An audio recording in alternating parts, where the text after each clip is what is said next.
What crime was so brutal you get chills just thinking about it? What Peter Scully did. Y'all might know him better as the guy that did Daisy's destruction.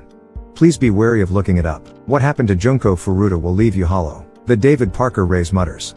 The transcript of the tape he played for his victims was one of the hardest things I've ever read. I know this is bland, but Ted Bundy, how the hell did he manage to get away with 99% of the murders he committed? The Nigerian death factory, absolutely horrendous what we humans do to each other for money.